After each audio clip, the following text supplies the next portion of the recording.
క్రీస్తునందు ప్రియమైన దేవుని బిడ్డలందరికీ యేసుక్రీస్తు నామమున శుభములు తెలియజేస్తున్నాను. క్రీస్తు ప్రభు రక్తంలో కడగబడి అద్వితీయ సత్య దేవుడైన తండ్రి అయిన దేవుణ్ణి ఆరాధించడానికి వచ్చిన మీ అందరికీ కూడా ఆ క్రీస్తు ప్రభు నామంలో మీకు వందనాలు తెలుస్తున్నాను. ఈ దినము ఒక శ్రేష్టమైన అంశాన్ని మీతో పంచుకోవాలని ఆశపడుతున్నా. మొదట ఏం చేయాలి అనే అంశమే మొదట అన్న అంశాన్ని ఈ దినము ధ్యానించాలని ఆశపడుతున్నా.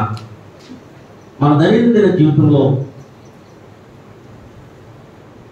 చేయవలసిన పనులన్నింటిలో మొదట ఏ పనులు చేయాలి, ప్రాముఖ్యమైన పనులు ఏంటి అని మనం ఏం చేస్తామంటే ఆలోచన చేసుకుంటాం. మొట్టమొదటిగా ప్రాముఖ్యమైన పనులు చేసి మిగిలిన పనులు తర్వాత చేస్తాం. ఉదాహరణకు వివాహం పెట్టుకున్నాం అనుకోండి, ఆ పనులన్నింటినీ రాసుకుంటాం. వాటిలో ప్రాముఖ్యమైన పనులు ఏంటి, మొదట చేయాల్సిన పనులు ఏంటి అవి రాసుకొని మొదట చేయాల్సిన పనులు మనం చేస్తాం. మనకు జీతం వచ్చినప్పుడు మన రాబడిని దగ్గర పెట్టుకొని మొదట ఎవరికి కట్టాలి, మొదట దేనికి ప్రాముఖ్యత ఇవ్వాలి అని మొదటి కట్టవలసిన వాటికి మనం ప్రాముఖ్యత ఇచ్చి వాటిని కడుతూ ఉంటాం. అలాగే క్రైస్తవ జీవితంలో మొదట దేనికి ప్రాముఖ్యత ఇవ్వాలి, వేటికి మొదట ప్రాముఖ్యత ఇవ్వాలి గ్రంథాన్ని మనం పరిశీలించినట్లయితే మొదట దేనికి ప్రాముఖ్యత ఇవ్వాలి. ఈరోజు మనం చాలా వాటికి ప్రాముఖ్యత ఇస్తాం. అయితే దేవునికి ప్రాముఖ్యత ఇవ్వండి. అయితే లేఖనాలు ఏమని చెప్తున్నాయంటే ఈ లోకంలో భౌతిక అవసరాలు చాలా ఉన్నాయి, అల్పమైన విషయాలు చాలా ఉన్నాయి. ఆ వాటి మీద కన్నా వాటికన్నా దేవునికి మనం ప్రాముఖ్యత ఇవ్వాలి.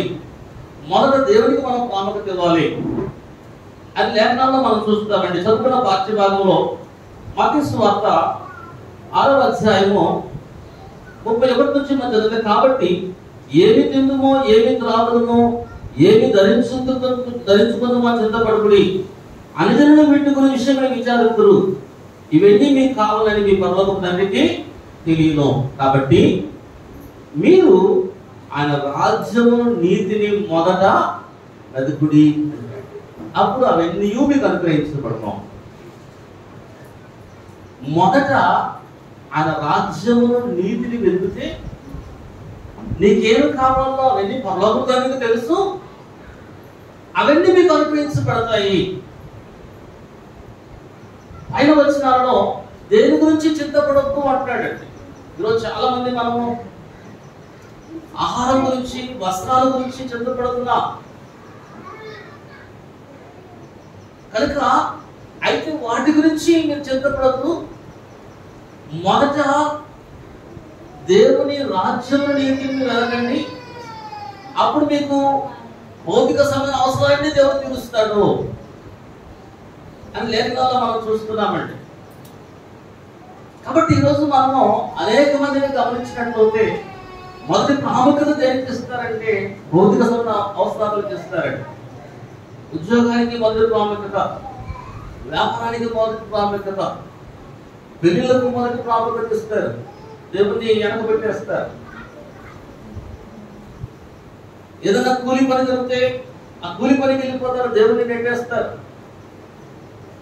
అలా క్రైస్తవ జీవితంలో మొదటి ప్రాముఖ్యత దేనికి ఇస్తున్నారంటే చాలా మందిని గమనించినట్లయితే భౌతిక అవసరాలకు ఇస్తున్నారండి. అయితే దేవుని వాక్యం చెబుతుంది మొదట నీతిని రాజ్యం వెతికితే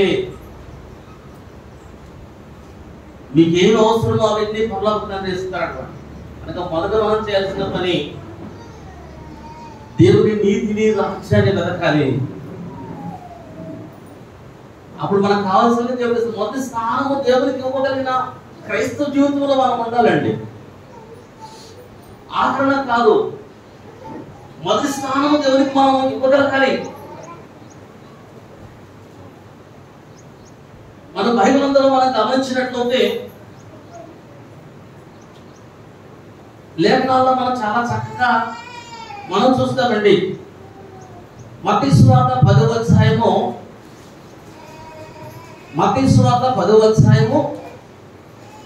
29వ వచనాన్ని మనకు 39వ వచనం మనం చదువుకున్నట్లయితే మత్తయి సువార్త 10వ అధ్యాయం 39వ వచనం, తన ప్రాణమును దక్కించుకున్నవాడు దానిని పోగొట్టుకున్నాడు గాని నా నిమిత్తము తన ప్రాణమును పోగొట్టుకున్నవాడు దాన్ని దక్కించుకున్నాడు. అనగా తన ప్రాణాన్ని దక్కించుకోవడానికి ప్రయాసపడేవాడు దాన్ని పోగొట్టుకుంటాడు అంటాడండి. అనగా ఈరోజు భౌతిక అవసరాల కోసం దేవుణ్ణి మనము వెనక వేసి అనేకమైన వాటిని మనం ప్రాముఖ్యత ఇస్తున్నాం అనుకోండి, అదేమంటే వాటి మీద పోగొట్టుకుంటారు. వాటిని మీరు పోగొట్టుకుంటారు. నా ప్రాణము దక్కించుకున్నవాడు, మన ప్రాణమును దక్కించుకున్నవాడు దాన్ని పోగొట్టుకున్నాడు. దక్కించుకోవాలని ప్రయత్నం చేస్తున్నావు అనుకో, దాన్ని పోగొట్టుకుంటావు.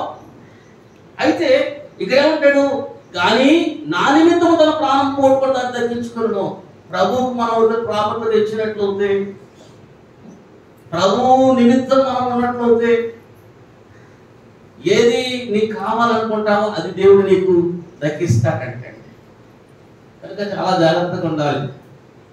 మొదట దేవునికి ప్రాముఖ్యత ఇవ్వడం నేర్చుకోవాలి. క్రైస్తవ జీవితం కంటే ఏ విషయంలో అయినా దేవునికి ప్రాముఖ్యత ఇవ్వడం నేర్చుకోవాలి.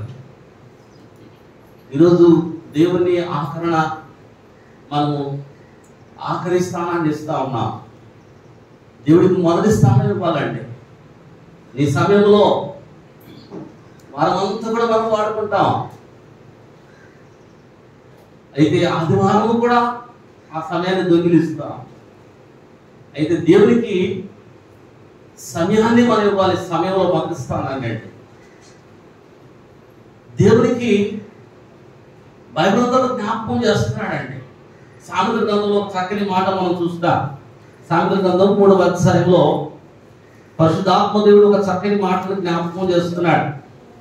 సామెతల గ్రంథము 3వ అధ్యాయం అందరికీ తెలిసిన మాటనే మరోసారి మీతో జ్ఞాపకం చేస్తాను, పంచుకుంటా. 3వ అధ్యాయము 9వ వచనం గమనించినట్లయితే, నీ రాబడి అంతటిలో ప్రథమ ఫలమును నీ ఆస్తిలో భాగమిచ్చి యెహోవాను ఘనపరచుము. అనగా ప్రథమ ఫలము, నీ రాబడి అంతట్లో మొదటి ఫలాన్ని దేవునికి ఇవ్వాలంటండి. అనగా సమయంలో మొదటి స్థానాన్ని దేవునికి ఇవ్వడము, నీ రాబడి అంతట్లో ప్రథమ ఫలమును నీ ఆస్తిలో భాగమునిచ్చి యెహోవాను ఘనపరచుము. అప్పుడంట ఎంత ఆశీర్వాదం అని వాక్యం ద్వారా జ్ఞాపకం చేస్తున్నాడంటే, అప్పుడు నీ కొట్లలో ధాన్యము సమృద్ధిగా ఉండును, నీ గనుల నుండి కొత్త ద్రాక్షారసము పొరలిపారును. కనుక ఎప్పుడైతే ప్రథమ స్థానాన్ని నీ రాబడిలో దేవునికి ఇస్తావో అప్పుడు దాని ఆశీర్వాదం పొందుతావు, సమృద్ధిగా ఉంటావు అంటాడు. నీ గృహం సమృద్ధిగా ఉంటుంది. ఈరోజు అనేక మంది ఆశీర్వాదాన్ని గుర్తెరగక రాబడిలో ఏం చేస్తామంటే అన్నిటి కట్టేసుకుంటాం. ఆఖరణ మిగిలితే 100 రూపాయలు దేవునికి ఇస్తాం. అందుకే ఆశీర్వాదాలు మనకు లేవండి. ప్రథమ ఫలాన్ని, ప్రథమ స్థానాన్ని మనం దేవునికి రాబడిలో మనం ఇచ్చినట్లయితే నీకు సమృద్ధి, నీ కొట్లలో ధాన్యం ఉంటుంది అంటాడండి. ప్రవక్త కరువు కాలంలో సారపతి విధవరాల దగ్గరికి వచ్చి, చాలా ఘోరమైన కరువు కాలం అండి. ఆమె దగ్గర ఒకే ఒక పూటకు ఆహారం ఉంది. అది తినేసి వారు చనిపోదాం అనుకున్నారు. అలాంటి సమయంలో దైవజనుడు వచ్చి ఏం చేస్తున్నాడంటే, చూడండి, మొదటి రాజుల గ్రంథము 17వ అధ్యాయము 11వ వచనం గమనించినట్లయితే, మొదటి రాజుల గ్రంథము 17వ అధ్యాయము 11వ వచనంలో చక్కని మాటను అక్కడ మనం చూస్తాం. 17వ అధ్యాయం 11వ వచనంలో అప్పుడు ఏలియా ఆమెతో ఇట్లనెను, భయపడవద్దు, పోయి నీవు చెప్పినట్లు చేయము, నీవు చెప్పినట్లు చేయము. అయితే అందులో నాకు ఒక చిన్న అప్పము మొదట చేసి నా యొద్దకు తీసుకుని రమ్ము, ఆ తర్వాత నీకును నీ బిడ్డకును అప్పములు చేసుకునము. అనగా అసలే లేని పరిస్థితి, ఏమీ లేని పరిస్థితి. అలాంటి పరిస్థితిలో మొదటి స్థానాన్ని దేవునికి ఇవ్వమని ప్రవక్త చెప్పినట్లు మనం చూస్తున్నాం. మొదటి అప్పమును నాకు అనగా ఎప్పుడైతే సాధేపతి విధురాలు మొదటి అప్పమును దైవజనుడైనటువంటి ఏలియాకి ఇచ్చిందో మనందరికీ తెలుసండి. కరువు కాలం అంతా 3.5 సంవత్సరములు దేవుడు ఆ కుటుంబాన్ని పోషించాడండి. కాబట్టి ప్రతి విషయంలో మొదటి స్థానాన్ని దేవునికి ఇవ్వాలి. నీ రాబడిలో కూడా ప్రథమ ఫలాన్ని దేవునికి ఇవ్వాలంటాడు. ఎప్పుడైతే దేవునికి మనం ఇవ్వగలిగిన మనసు ఉంటుందో, ప్రథమ ఫలం మనకు దేవునికి ఇస్తామో, దేవుడు అంటాడండి ఫిలిప్పీలకు రాసిన పత్రిక 4వ అధ్యాయము 19వ వచనంలో గమనించినట్లయితే చక్కని మాట అక్కడ మనం చూస్తాం. ఫిలిప్పీలకు రాసిన పత్రిక 4వ అధ్యాయము 19వ వచనంలో చక్కని శ్రేష్టమైన మాట పరిశుద్ధాత్మ దేవుడు మనకు జ్ఞాపకం చేస్తున్నాడండి. కాగా దేవుడు తన ఐశ్వర్యం చెప్పున క్రీస్తు యేసునందు మహిమలో మీ ప్రతి అవసరం తీర్చును. ఎప్పుడైతే ప్రథమ స్థానాన్ని దేవుడికి ఇస్తామో, ఆ వాక్యం ద్వారా దేవుడు తన ఐశ్వర్యం చెప్పున క్రీస్తు యేసునందు మీ ప్రతి అవసరత తీరుస్తాడు. ఫిలిప్పీ సంఘస్థులు పౌలుకు పంపించినటువంటి ఆ వస్తువులన్నీ ఎంతో దేవుని దృష్టికి మనోహరంగా సువాసనగా ఉన్నాయండి. అందుకే అంటాడు యేసుక్రీస్తునందు మహిమలో మీ ప్రతి అవసరత దేవుడు తీరుస్తాడంటాడు. కాబట్టి క్రైస్తవ జీవితంలో మొదట దేవునికి ప్రాముఖ్యత ఇవ్వడం నేర్చుకోవాలి. ఎప్పుడైతే దేవునికి నువ్వు ప్రథమ స్థానం ఇస్తావో, దేవునికి నువ్వు ప్రాముఖ్యత ఇస్తావో, మనకు విలువ పెరుగుతుందండి. మన అవసరాలను దేవుడు తీరుస్తాడు. సింహ పిల్లలు లేని గెలవై ఆకలి గుణలను, నా పిల్లలు లేని లేని వారు అంటాడు. అనగా అంత ధైర్యంగా జీవించగలిగిన శక్తి ఉంటుందండి. మన ప్రతి అవసరం తీరుస్తాడు అంటాడు దేవుడు అండి. మలాకి గ్రంథంలో మనం చూస్తాం, నాకించి పరిశోధించి చూడండి, ఆకాశములు పట్టజాలని విస్తారమైన దీవులతో నేను దీవిస్తాను. కాబట్టి రాబడిలో మొదటి స్థానాన్ని దేవునికి ఇవ్వడము నేర్చుకోవాలని వాక్యం రచనగా చేస్తున్నాడు. క్రైస్తవ జీవితంలో మొదటి స్థానాన్ని దేవునికి ఇవ్వడం అంటే, ఈరోజు అనేక మంది మొదటి స్థానాన్ని కాకుండా ఆఖరి స్థానం ఇవ్వడం వలన అనేకమైనటువంటి ఆశీర్వాదాలు పోగొట్టుకుంటున్నారు. తర్వాత ఆయన నీతిని వెతకమంటాడు. మొదట నువ్వు నీతిని వెతుకు, ఆయన రాజ్యాన్ని వెతుకు. నీతియుక్తమైన జీవితంలో క్రైస్తవ జీవితంలో చాలా ప్రాముఖ్యమండి. ఎందుకంటే క్రీస్తు ప్రభు నీతి న్యాయం అనుసరించి పరిపాలించే ప్రభువు మనకి. కాబట్టి క్రైస్తవులు ఎలా ఉండాలి అంటే నీతిని అనుసరించి నడిచే క్రైస్తవులుగా ఉండాలి. మొదటి నీతియుక్తమైన జీవితాన్ని జీవించే వారుగా ఉండాలి.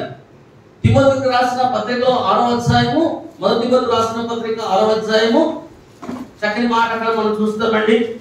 మొదటి తిమోతికి రాసిన పత్రిక 6వ అధ్యాయము 11వ వచనంలో చాలా శ్రేష్టమైన మాటను అపోస్తలుడైన పౌలు తన ఆత్మీయ కుమారుడు తిమోతికి, సమస్త పరిశుద్ధులకు, ఎఫెసు సంఘానికి అందరికి రాస్తున్నట్టు మనం చూస్తున్నాం. మొదటి తిమోతికి రాసిన పత్రిక 6వ అధ్యాయము 11వ వచనం మనం గమనించినట్లయితే అక్కడ దైవజనుడా, నీవు వీటిని విసర్జించి నీతిని, భక్తిని, విశ్వాసమును, ప్రేమను, ఓర్పును, సాత్వికమును సంపాదించుకున్నట్టుకు ప్రయాసపడము. పైన ధనం గురించి చెబుతూ అనేకులు ధనాపేక్ష కలిగి ఉన్నారు. ధనాపేక్ష సమస్త కీళ్లకు మూలము. నువ్వు ఏం చేస్తావంటే దాన్ని వాటిని విసర్జించి దేన్ని సంపాదించుకోమంటాడు? నీతిని సంపాదించుకోమంటున్నాడు. నీతిని సంపాదించుకోవడానికి ప్రయాసపడము. చాలా విషయాలు చెబుతూ వాటిలో నీతి, మొదట మనము నీతియుక్తమైన జీవితాన్ని జీవించడానికి ప్రయాసపడాలి.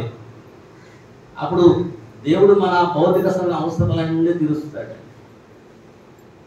మొదట నీతియుక్తమైన జీవితం. ఎప్పుడైతే నువ్వు నీతిగా జీవించడం ప్రారంభిస్తావో నీకేం అవసరమో నీ పరలోక తండ్రికి తెలుస్తాడు.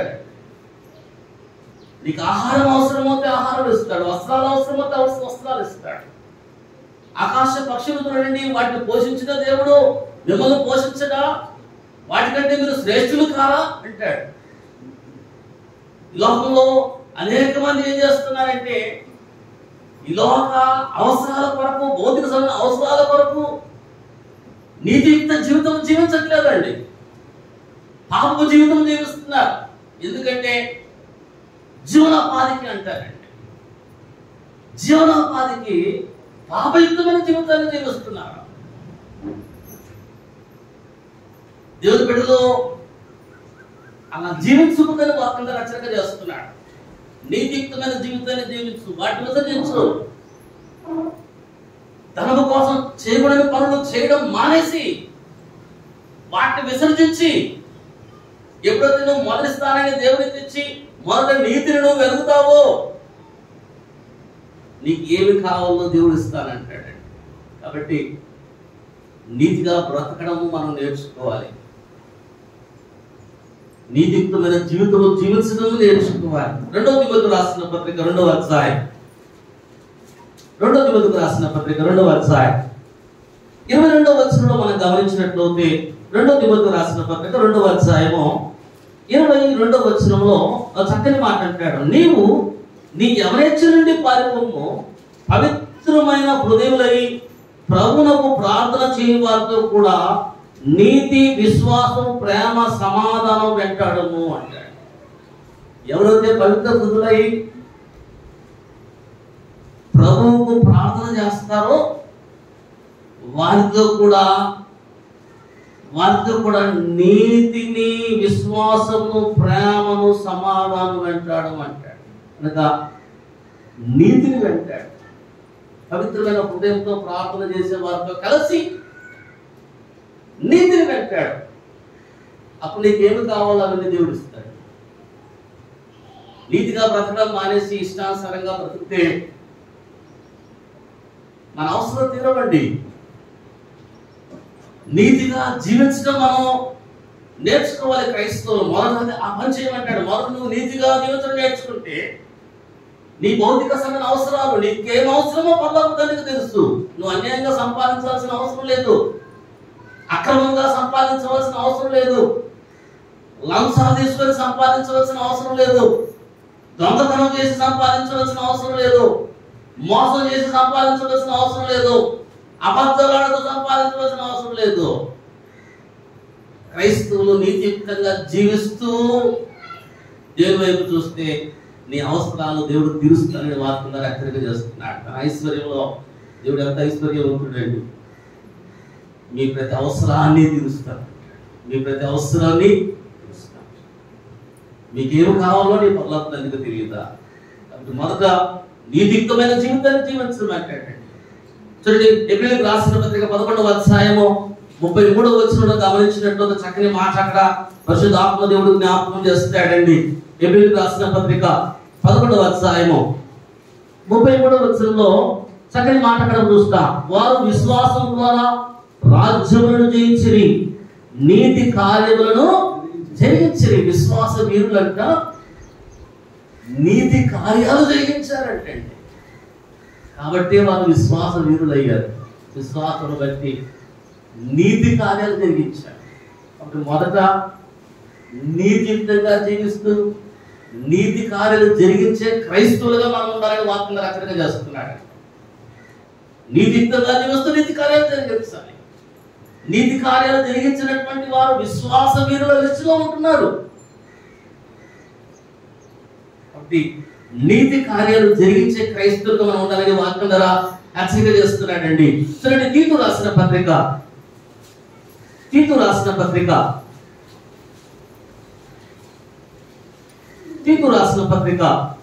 1వ అధ్యాయము 8వ వచనంలో అధ్యక్షుడి గురించి జ్ఞాపకం చేస్తూ, అధ్యక్షుడు ఎలా ఉండాలి అనగా సంఘ పెద్ద ఎలా ఉండాలి అంటే అతిథి ప్రియుడును, సజ్జన ప్రియుడును, సుబుద్ధి గలవాడును, నీతిమంతుడును అంటాడు.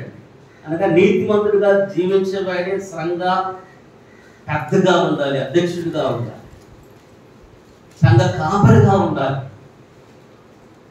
ఎవరంటే నీతిమంతుడు, ఎవరంటే వారు కాదు. సంఘంలో పెద్దలు ఎవరంటే వాళ్ళు కాదు. ఎవరు ఉండాలంటే నీతిమంతుడు ఉండాలి. కాబట్టి నీతిమంతుడిగా ఎప్పుడైతే మనం జీవిస్తామో, మొదట నీతిమంతుడిగా జీవించడానికి మనం ప్రాముఖ్యత ఇస్తామో, ఏది అవసరమో అది దేవుడు మనకి ఇస్తానంటున్నాడండి. మొదట ఆయన నీతిని వెతకండి, ఆయన రాజ్యమును వెతకండి అంటాడు. ఆయన రాజ్యము క్రీస్తు ప్రభు ఆరోహణ తర్వాత మృతుల అనగా మరణాన్ని జయించి తిరిగి లేచి, మరణం ముందు విడిచి, సమాధుల నుంచి మృత్యుంజయుడిగా లేచి ఆయన ఆరోహణమైన తర్వాత తండ్రి కుడి పార్శ్వమున ఆయన పట్టాభిషేకం వచ్చేసి ఆయన కూర్చుని పెట్టుకుని సమస్తం పైన అధికారాన్ని ఇచ్చి,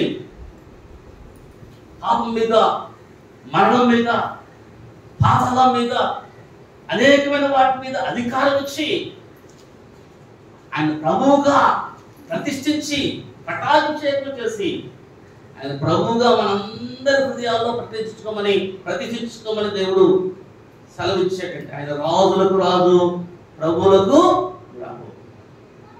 తండ్రి దేవుడు క్రీస్తు యేసును మనకు ప్రభువుగా నియమించాడు. మన హృదయంలో ప్రభువుగా ప్రతిష్ఠించుకోమన్నాడు. ఆయన రాజుగా చేసుకోమన్నాడు. ఎప్పుడైతే ఆయన రాజుగా ఉంటాడో ఆయన పరిపాలన కింద, ఏడుబడి కింద మనం ఉండాలి. ఆయన రాజ్యము మనందరూ కూడా ఎవరంటే ఆయన రాజ్యంలో ఉన్నటువంటి పౌరులము. క్రీస్తు ప్రభు ఎక్కడున్నాడంటే తండ్రి దేవుని కుడిపార్శ్వమున సింహాసనాసుడై రాజులకు రాజు, ప్రభువులకు ప్రభువుగా ఆయన ఆసుడై ఉన్నాడండి.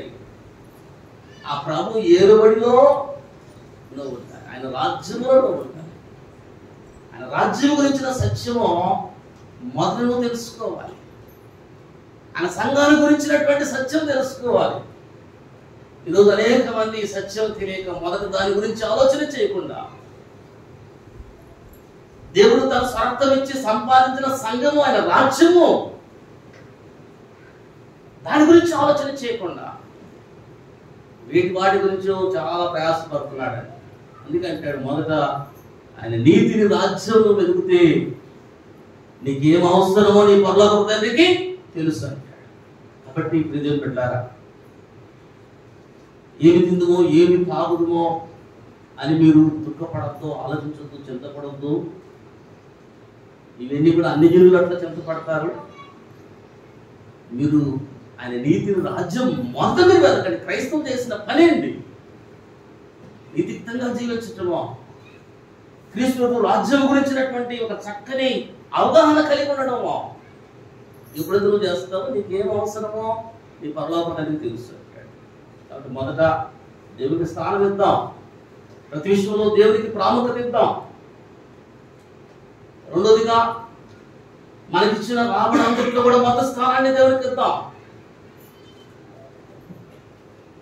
మూడోదిగా మొదట నీతిని వెతకమంటే నీతియుక్తమైన జీవితాన్ని జీవిద్దాం.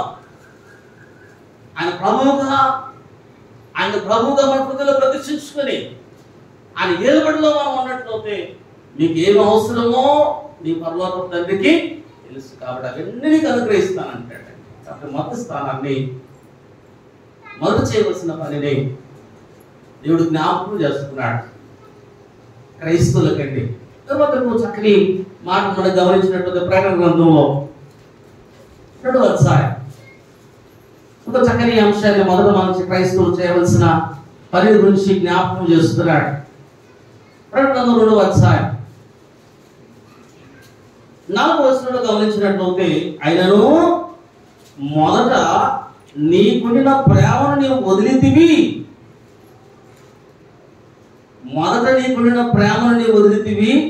నేను నీ మీద తప్పు ఒకటి మోపవలసి ఉన్నది. నీవు ఏ స్థితిలో నుండి పడితేవో అది జ్ఞాపకం చేసుకుని మీరు మారు మనసు పొంది ఆ మొదటి క్రియలు చేయము. అటు చేసి నీవు మారు మనసు పొందితే సరి, లేనిలా నేను నీ ఎదురుకు వచ్చి నీ దీపస్తంభమును దాని చోట నుండి తీసివేస్తాను. మొదట నువ్వు పోగొట్టుకున్న ప్రేమను తిరిగి పొందమాట. మొదట నువ్వు చేసే క్రియలు, మొదటి క్రియలు బాగున్న క్రియలు అండి, వాటిని మరలా చేయదు. అందుకే ఎఫెసీ సంఘానికి రాస్తూ ఎఫెసీ సంఘాన్ని గురించి చెబుతూ ఎఫెసీ సంఘంలో ఉన్నటువంటి పరిశుద్ధులకు హెచ్చరిక చేస్తూ ఈ మాటలు ఇక్కడ పరిశుద్ధాత్ముడు జ్ఞాపకం అయినను మొదట నీకున్న ప్రేమను నీవు వదిలితివి. మొదట నీకున్న ప్రేమను నీవు వదిలితివి. మొదట నీకు చాలా ప్రేమ ఉండేది, ఆ ప్రేమను వదిలేసావు. ఇప్పుడు తిరిగి ఆ మొదటి ప్రేమను పొందాలి. మొదట నువ్వు పోగొట్టుకున్న ప్రేమను తిరిగి పొందు. దేవుడు ఆత్మగా హెచ్చరిక చేస్తున్నాడు. నువ్వు పోగొట్టుకున్న ప్రేమను తిరిగి పొందు. ఎఫెసీ సంఘము స్థాపించబడిన తర్వాత, అపోస్తలుడైన పౌలు ద్వారా స్థాపించబడిన తర్వాత, ఈ పత్రిక అపోస్తలుడైన పౌలు ఎఫెసీ సంఘానికి చెరసాలలో ఉండి రాశాడు, బందీగా ఉండి రాశాడు. ఆయన రాసిన తర్వాత 3 సంవత్సరాలు గడిచిన తర్వాత నీరో చక్రవర్తి వచ్చాడు రోమా సామ్రాజ్యాన్ని పరిపాలించడానికి. ఆ నీరో చక్రవర్తి పరిపాలనలో క్రైస్తవులకు హింస ప్రారంభమైందండి. శ్రమలు ప్రారంభమయ్యాయి. ఆ శ్రమలు, ఆ హింస చాలా భయంకరంగా ఉన్నాయి. అనగా క్రైస్తవ్యాన్ని పూర్తిగా సమూలంగా నాశనం చేయాలని చక్రవర్తి అనేక మంది అనేక రకాలుగా హతమారుస్తున్నాడు. మరి ముఖ్యంగా క్రైస్తవ నాయకులను, లీడర్స్ను తారు డబ్బాలో ఉంచేసి అది ఎండేదాకా ఎండలో ఉంచి రాత్రి స్తంభాలకు వారిని కట్టేసి వారికి నిప్పు పెట్టేవారండి. రాత్రి అంతా కాలుకు క్రైస్తవ నాయకులు అలా మరణించేవారు. అంత భయంకర శ్రమ. యెరూషలేము నాశనానికి ముందు అపోస్తలుడైన యోహాను గారు ఎఫెసీ సంఘానికి వచ్చారు. ఎఫెసీ సంఘానికి వచ్చి ఆ ఎఫెసీ సంఘాన్ని చూసి ఈ మాటలు అంటున్నాడండి. మీకున్న మొదటి ప్రేమ మీరు వదిలేరు, మీ మీద ఒక తప్పు మోపాలి. మొదట మీరు వదిలిన ప్రేమను తిరిగి పొందండి. మీరు మొదట చేయాల్సిన పని మీరు వదిలిన ప్రేమను మీరు తిరిగి పొందండి. యోహాను గారు ఈ మాటలు రాస్తున్నాడు. కుటుంబ సమేతంగా ఎఫెసీ సంఘానికి ఆ సమయంలో యోహాను గారు వచ్చి అక్కడ పరిస్థితులు వచ్చి చాలా పరిస్థితులను ఆయన చెబుతూ ఆ సంఘంలో ఉన్నటువంటి లోపాన్ని అక్కడ జ్ఞాపకం చేస్తున్నాడు. మొదట ఎఫెసీ సంఘం ఎలా ఉండేది అని మనం గమనించినట్లయితే అపోస్తలుల కార్యములు ఒకసారి చూద్దాం. అపోస్తలుల కార్యములు 19వ అధ్యాయము. అపోస్తలుల కార్యములు 19వ అధ్యాయం.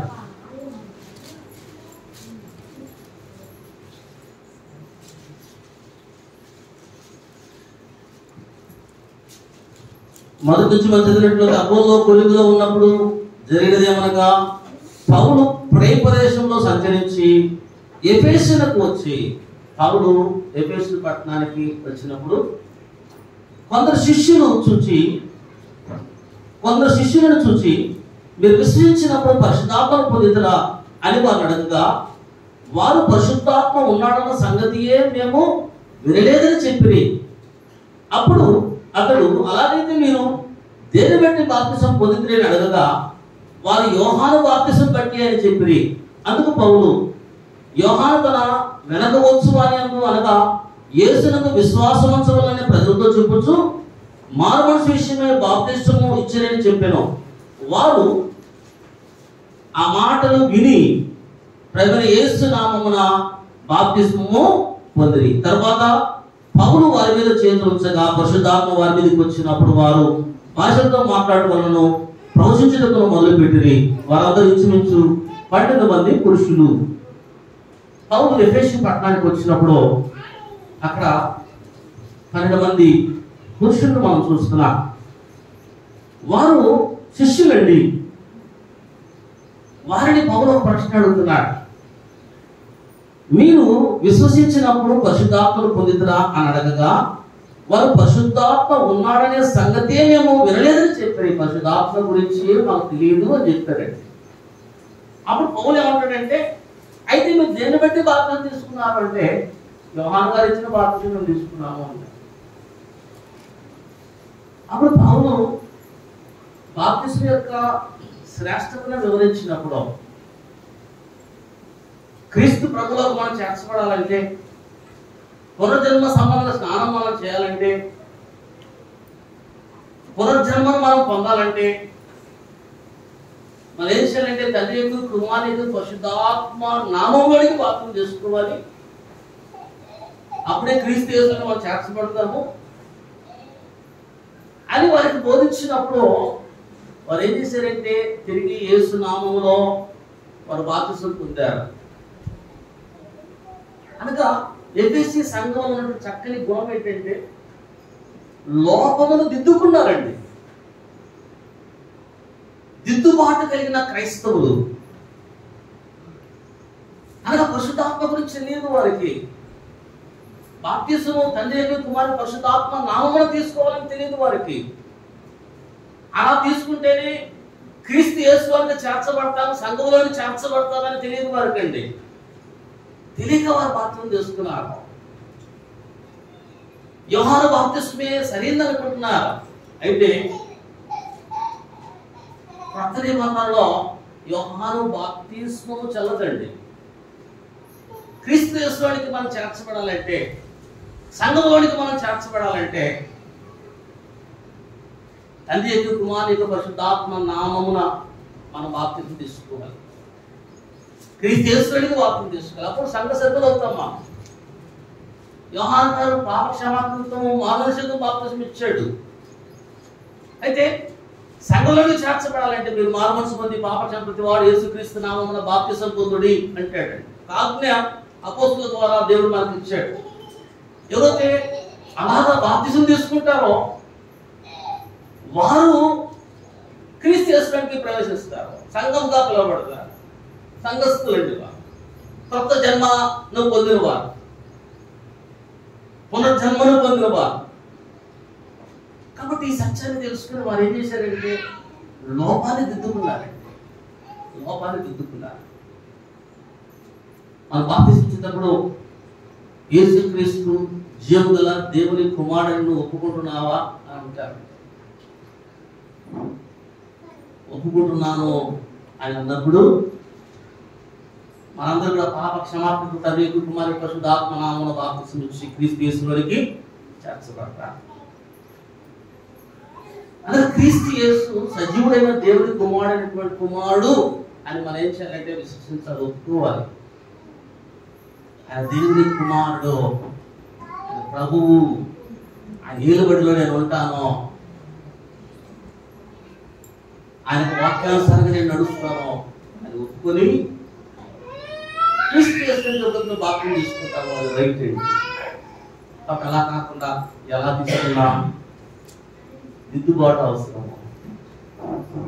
బాప్తిస్మం ఒకే బాప్తిస్మం, రకరకాల బాప్తిస్మాలు కాదు, రకరకాల బాప్తిస్మాలు కాదు. కాబట్టి ఒకే ఒక బాప్తిస్మం. ఆ సత్యము ఎఫెసీ సంఘంలో ఉన్నటువంటి శిష్యులు వినప్పుడు ఏం చేశారంటే తిరిగి వారు బాప్తిసం తీసుకున్నారు. అనగా దిద్దుబాటు కలిగిన క్రైస్తవులు. మొదట వారు ఎలా ఉన్నారంటే దిద్దుబాటు కలిగిన క్రైస్తవులుగా ఉన్నారు. అదే ఇక్కడ జ్ఞాపకం చేస్తున్నాడు. మొదట మీరు దిద్దుబాటు కలిగిన క్రైస్తవులుగా ఉన్నారో, అయితే ఇప్పుడు అలా లేదు. ఇప్పుడు దిద్దుబాటు మీకు అసహ్యం అవుతా ఉంది. కాబట్టి ఇప్పుడైనా మారుమోసు పొందితే సరే, ఇప్పుడైనా సరి చేసుకుంటే సరే, లేకుంటే నీ దీపస్తంభాన్ని నీ యొద్ద నుంచి నేను తీసి ఎఫెసీ సంఘంలో మొదటి ప్రేమ, మొదట చాలా శ్రేష్టమైన లక్షణం, లోపములు సరిచేసుకునే లక్షణం కలిగిన సంఘం అండి. చెప్పిన వెంటనే వారు లోపాన్ని వారు సరిచేసుకున్నారు. కాబట్టి దేవుని వాక్యం హెచ్చరించినప్పుడు మనకు కూడా ఏం చేయాలి? దిద్దుబాటు చేసుకోవాలండి. మారు మనసు పొందాలి, లోపాన్ని సరిచేసుకోవాలి. లోపం సరిచేసుకున్నావా సరే, లేకుంటే నీ దీపస్తంభం నీ అందరికి తీసేస్తారు. జీవ గ్రంథంలో మన పేరు లేకపోతే మన పరిస్థితి ఏంటి? జీవ గ్రంథంలో మన పేరు లేకుండా మన పరిస్థితి ఏంటి? లోపం సరిచేసుకోకపోతే, దిద్దుబాటు చేసుకోకపోతే అనేక విషయాల్లో, ప్రత్యేకంగా బాప్తిసం విషయంలో దిద్దుబాటు లేకుండా ఉంటే, జీవితంలో మన పేరు లేకుండా ఉంటే మన పరిస్థితి ఏంటి? ఒకసారి ఆలోచించాలని ప్రోపెట్ మనందరినీ కోరుతున్నా. కాబట్టి ఎఫెసు సంఘంలో ఉన్నటువంటి మంచి లక్షణము దిద్దుబాటు, లోపములు సరిచేసుకునే లక్షణంగా ఉన్నట్టున్నట్లుగా మనం వాక్యం మనం చూస్తున్నామండి. తర్వాత ఎఫెసు సంఘంలో ఇంకొక చక్కని లక్షణం మనం చూస్తామండి. అది 19వ అధ్యాయము, అపోస్తలుల కార్యములు 19వ అధ్యాయము 8 నుంచి మనం చదివినప్పుడు చాలా చక్కని మాటలు అక్కడ మనకు పరిశుద్ధాత్ముడు జ్ఞాపకం చేస్తాడు. చదవన్న. తర్వాత అతడు సమాజ మందిరంలోకి వెళ్ళి ప్రసంగించుచు దేవుని రాజ్యం గురించి తర్కించుచు ఒప్పించుచు ధైర్యముగా మాట్లాడుచు. కఠినపరచబడిన వారై ఒప్పుకొనక జనసమూహం ఎదుట ఈ మార్గమును దూషించుతున్నందున అతడు వారిని విడిచి శిష్యులను ప్రత్యేకపరుచుకొని ప్రతిదినము ఒకతని పాఠశాలలో తర్కించుతూ వచ్చాను అంటే చాలా. కాబట్టి అక్కడ సమాజ మందిరంలో వెళ్ళి దేవుడి వాక్యాన్ని అందిస్తూ ఉన్నప్పుడు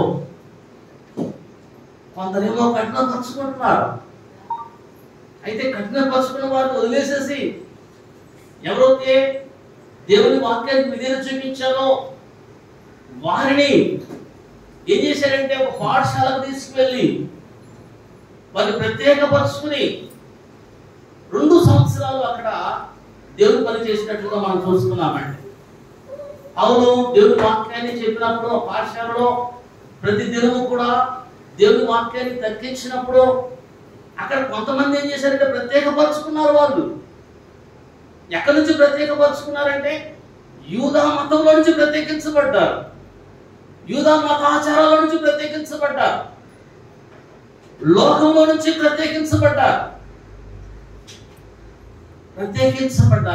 ప్రతి బిడ్డ ఎఫెసు సంఘంలో ఉన్నటువంటి మరొక శ్రేష్టమైన లక్షణం, తమను తాము వారు ఏం చేస్తున్నారంటే ప్రత్యేకపరుచుకుంటున్నారు. యూదా జనాంగంలో నుంచి ప్రత్యేకపరుచుకున్నారు, యూదా మతాచారాల నుంచి ప్రత్యేకపరుచుకున్నారు, లోకంలో ఉన్న ఆచారాల నుంచి ప్రత్యేకపరుచుకున్నారు. దాదాపు 2 సంవత్సరాలు దేవుని వాక్యం వారికి ఒక పాఠశాలలో ఒక బైబిల్ ట్రైనింగ్ లాగా, స్కూల్ ఆఫ్ ప్రీచింగ్ లాగా వారికి బోధించినప్పుడు ఆ 2 సంవత్సరాలు వారు ఎంతో దేవుని వాక్యాన్ని నేర్చుకున్నట్టు మనం చూస్తున్నాం, వారు ప్రత్యేకపరచుకున్నట్టు మనం చూస్తున్నాం. కానీ దేవుని బిడ్డారా, ఎఫెసు సంఘంలో శ్రేష్టమైన లక్షణం ఏంటంటే ప్రత్యేకపరచుకోవడం. తాము ప్రత్యేకపరచుకున్నారు. నిజంగా యూదా మతాచారాలు చాలా గొప్పవండి, చాలా కష్టసాధ్యమైనది. విశ్రాంతి దినాన ఆచరించాలి, బలులు అర్పించాలి, ధర్మశాస్త్ర సంబంధమైనటువంటి ఆచారాలన్నీ చేయాలి. మోసే ద్వారా దేవుడు ఇచ్చిన ధర్మశాస్త్రం అంతటినీ చాలా ఆచారాలు ఉన్నాయి. ఆచారాల నుంచి వారు ఏం చేశారంటే ప్రత్యేకపరుచుకున్నారు. ఆ యూదా మతం నుంచి ప్రత్యేకపరుచుకున్నారు. కనుక అలాంటి శ్రేష్టమైన లక్షణం. అయితే యోహాను గారు ఎఫెసు సంఘానికి వెళ్ళినప్పుడు ఆ క్రియలు కనిపించట్లేదు. మొదటి క్రియలను వదిలేశారు, మొదటి ప్రేమ వదిలేశారు. మొదట దిద్దుబాటు చేసుకునే లక్షణం ఎఫెసు సంఘంలో ఉంది, ప్రత్యేకపరుచుకునే లక్షణం ఎఫెసు సంఘంలో ఉంది. అయితే యోహాను గారు చూసినప్పుడు ఆ లక్షణాలు కనిపించలేదు. క్రైస్తవులుగా మనం ఏం చేయాలంటే లోకంలో మనం ప్రత్యేకపరచుకోవాలి. లోకంలో చాలా ఆచారాలు ఉన్నాయి, చాలా అలవాట్లు ఉన్నాయి. అయితే వాటి నుంచి మనం ఏం చేయాలి? ప్రత్యేకపరచుకోవాలి. ప్రత్యేకమైన జనాంగముగా, పరిశుద్ధ జనాంగముగా, రాజులని యాజక సమూహముగా, ఆయన సొత్తైన ప్రజలుగా దేవుని బిడ్డైన క్రైస్తవులు ఉండాలని వాక్యం రచనగా చేస్తున్నాడు. ఒకవేళ లేకుంటే ఈరోజు ఇంకా లోకంతో సహవాసం చేస్తూ, లోకంతో స్నేహం చేస్తూ, లోకంతోనే ఉంటే ఇప్పటికైనా దిద్దుబాటు కలగమంటున్నాడు. ఇప్పటికైనా దిద్దుకోకపోతే నీ దీపస్తంభాన్ని నేను తీసేస్తాను. కాబట్టి నుండి అదొక మరొక శ్రేష్టమైన లక్షణం అండి.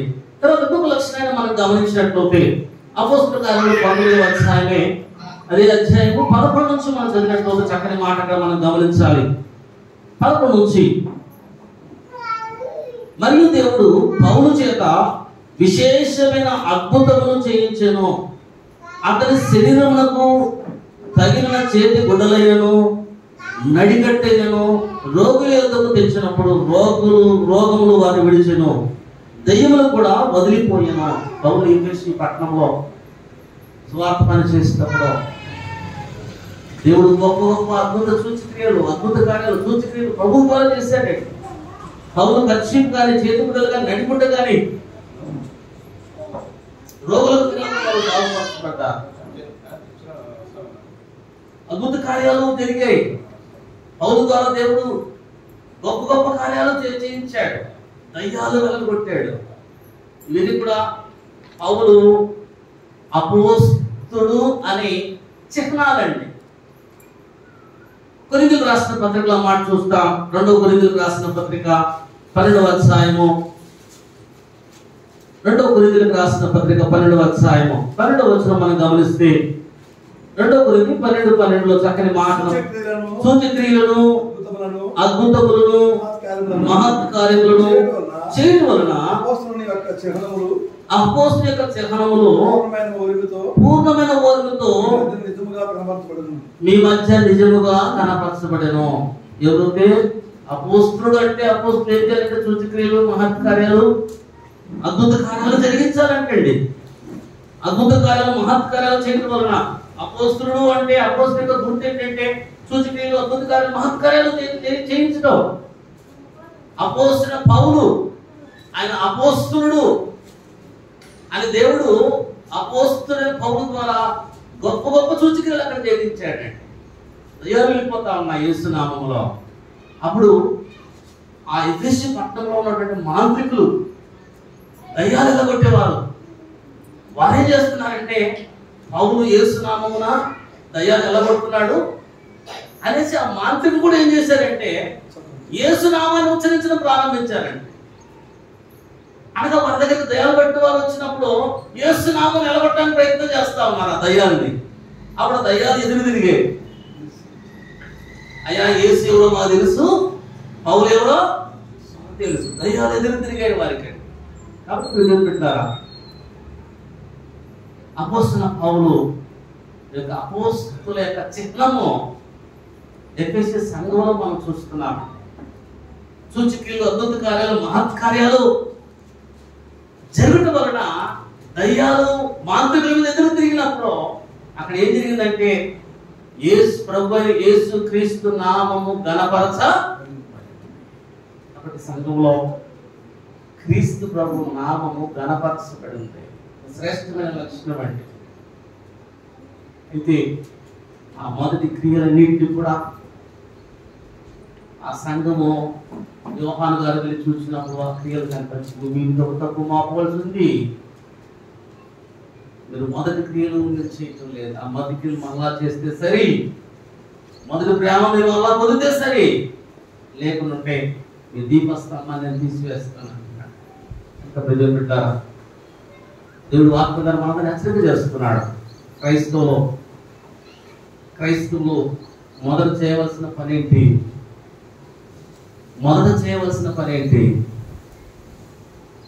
మొదట ఆయన నీతిని, రాజ్యాన్ని మనం వెతకాలి. మొదట దేవుడికి స్థానం ఇవ్వాలి. దేవుడిచ్చిన రాబడంతో ప్రథమ స్థానాన్ని దేవుడికి ఇవ్వాలి. దేవుడు వాక్యం హెచ్చరిక చేస్తున్నారు. మొదట ప్రేమను మనం ఏదైతే కోరుకున్న ప్రేమను తిరిగి మనం పొందాలి. ఎఫెసీ సంఘం మొదటి ప్రేమను వారు పోగొట్టుకున్నారు, తిరిగి పొందమని వాక్యం హెచ్చరిక చేస్తున్నాడు. ఒకవేళ దిద్దుబాటు లేకుండా ఉంటే మీ దీపస్తంభాన్ని తీసివేస్తున్నాడు. ఇంకా కొన్ని లక్షణాలు ఎఫెసీ సంఘము లక్షణాలు మనకున్నాయి. దేవుని ద్వారం జ్ఞాపకం చేసుకున్నాం. కాబట్టి ప్రతి క్రైస్తవ జీవితంలో మొదట దేవునికి ఇవ్వాల్సినటువంటి స్థానాన్ని గుర్తెరుద్దాం. దాని తర్వాత దిద్దుబాటు అవసరమైనప్పుడు ఖచ్చితంగా లోపాలను సరిచేసుకున్నాం.